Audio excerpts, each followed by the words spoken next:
I'm here and I'm feeling exaggerated, that's what you assume. The story's over now, I must conclude. I am conflicted, watching where I step still, hanging in the balance, not the life I want to live. বন্ধুরা কেমন আছো তোমরা? আজকে এসেছি আমি একটা video নিয়ে। আজকে আমি তোমাদের করে দেখাবো বিয়েবাড়ি বা অনুষ্ঠান বাড়িতে যে মাটন কারি বানানো হয়, সেই মাটন কারিটাই আজকে আমি তোমাদের করে দেখাবো। তো চলো কী কী উপকরণ নিয়েছি, কীভাবে বানিয়েছি সব কিছু তোমাদের দেখাবো। তার আগে তোমাদের কাছে একটা অনুরোধ রইল, আমার ভিডিওটা পুরো দেখবে, চ্যানেলটাকে সাবস্ক্রাইব করবে, লাইক দেবে, শেয়ার করবে, কমেন্ট করে জানাবে আজকে আমার মাটন কারিটা কেমন হয়েছে। এখন আমি রান্নায় চলে যাই।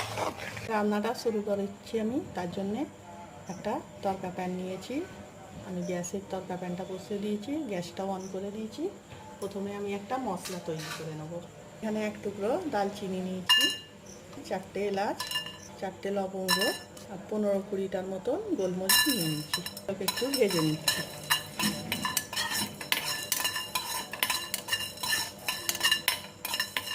ভাজা হয়ে গেছে, ছোটো হামাল নিয়েছি, হামালের মধ্যে এটাকে দিয়ে দিচ্ছি। এটাকে একটা পাউডার করে নেব। এখানে আমি গ্যাসেতে একটা কড়া দিয়েছি, গ্যাসটা অন করে দিয়েছি। কড়াই আমি এখন মতো সর্ষের তেল দিচ্ছি।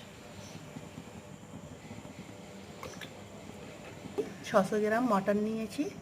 মাটনগুলোকে আমি আগে থাকতেই ধুয়ে পরিষ্কার করে নিয়েছি। মাটনের পিসগুলো আমার মিডিয়াম সাইজের আছে, এই ধরনের, না ছোট না বড়, এরকম রেখেছি।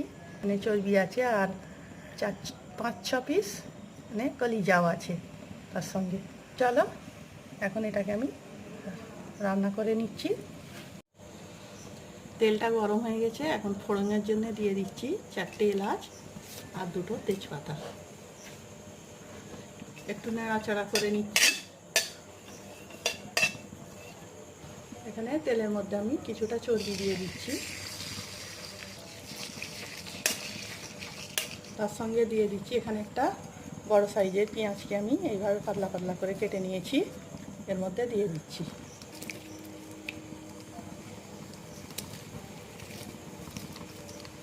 এখন চুলোর আঁচটাকে জোর দিয়ে পেঁয়াজটাকে আমি ভেজে নেব।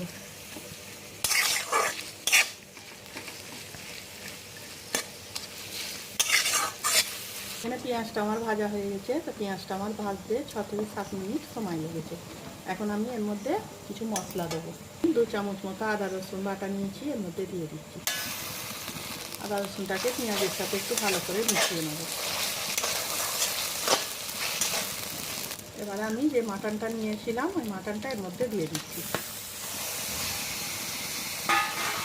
চুলার আঁচটা হাই করে দিয়ে মাটনটাকে পেঁয়াজ আদা রসুনের সঙ্গে ভালো করে কষিয়ে নিচ্ছি।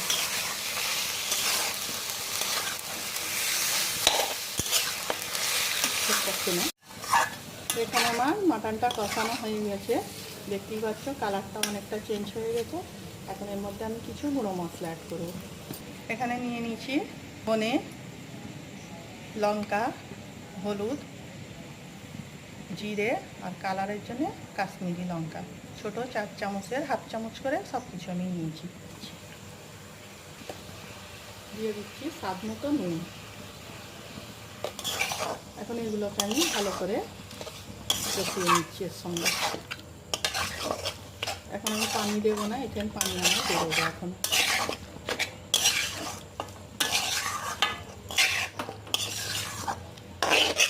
2-4 মিনিট ঢাকনা দিয়ে একটু সিদ্ধ করছি।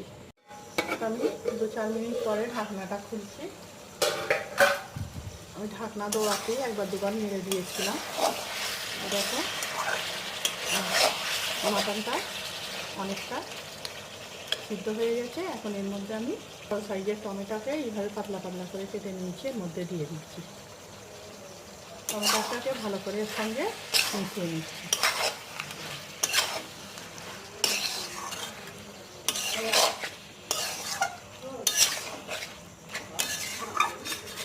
এখন আমি 10 মিনিটের জন্য ঢাকনা দিয়ে রেখে দিচ্ছি। 10 মিনিট হয়ে গেছে, আমি ঢাকনাটা খুলছি। টমেটোগুলো আমার গলে গিয়েছে, আর এখন আমি কোনো পানি ব্যবহার করিনি। আমার টমেটো থেকেও পানি বার হয়েছে এবং মাটনটা থেকেও পানি বার হয়েছিল। এখন পর্যন্ত পানি দিইনি। 1 চামচ টক দই ভালো করে ফেটিয়ে নিয়েছি, এর মধ্যে দিয়ে দিচ্ছি। যে মশলাটা আমি গুঁড়ো করে রেখেছিলাম ওই মশলাটা এর মধ্যে দিয়ে দিচ্ছি। এখন এটাকে ভালো করে মিশিয়ে নিচ্ছি। তো তোমাদের আর একটা কথা আমি বলে রাখি, তোমরা যারা ঝাল খেতে পছন্দ করো এই সময় কাঁচা লঙ্কা বাটা তোমরা যে যেরকম ঝাল খেতে পছন্দ করো দিয়ে দেবে। আমি ঝালটা স্কিপ করছি। 2 মিনিট হয়ে গেছে, আমি ঢাকনাটা খুলছি। তো দেখো আমার মশলা দই সব কিছু কষানো হয়ে গেছে। এখন আমি এটাকে প্রেসার কুকারে দিয়ে সিদ্ধ করে নেব। তোমাদের হাতে যদি সময় থাকে তোমরা কড়াতেও করতে পারো, প্রেসার কুকারে দিলে একটু তাড়াতাড়ি হয়ে যাবে, তাই আমি প্রেসার কুকারে দিয়ে নিচ্ছি। তোমরা যদি না দিতে চাও কড়াতেই পানি দিয়ে 1.5 থেকে 2 ঘন্টা চুলোর আঁচকে লো করে রেখে দেবে, তোমার রান্নাটা হয়ে যাবে। আমি এখন প্রেসারে তুলে নিচ্ছি এটাকে।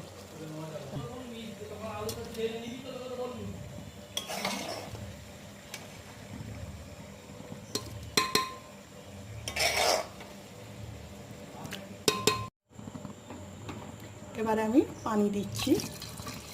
আমি পুরো রান্নাটা যতক্ষণ দেখিয়েছি পানি ব্যবহার করিনি, আমি এই সবে পানি ব্যবহার করলাম। পানিটা কম দিলাম, বেশি দিলাম না। এখন আমি 6-8টা সিটি দিয়ে নেব।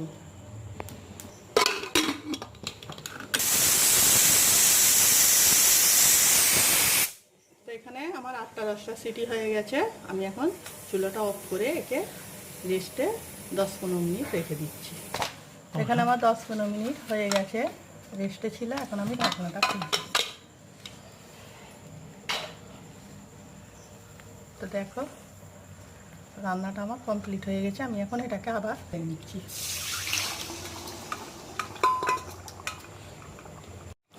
তো দেখো আমার রান্নাটা কমপ্লিট হয়ে গেছে। আমি এর মধ্যে দিয়ে দিচ্ছি 1 চামচ ঘি। ঘিটা অপশনাল, তোমরা দিতেও পারো নাও পারো, হাতের কাছে যদি থাকে দিয়ে দেবে, তা নাহলে দেওয়ার দরকার নেই। আমি ঢাকনা দিয়ে চুলাটা অফ করে দিচ্ছি। এখন আমি একটা প্লেটে তুলে তোমাদের দেখাচ্ছি।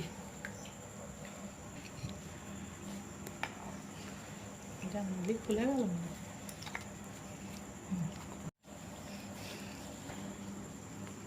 তো বন্ধুরা আমার রান্নাটা কমপ্লিট হয়ে গেছে, একটা প্লেটে তুলে নিয়েছি। এই মাটনটা কতটা নরম হয়েছে, একদম ছেড়ে গেছে, দেখতেই পাচ্ছ। তো এইভাবেই তোমরা রান্না করে নেবে। আজকের ভিডিও আমার এইটুকু। আগামী দিন আসবো আর একটা ভিডিও নিয়ে। সবাই ভালো থাকবে, সাবধানে থাকবে।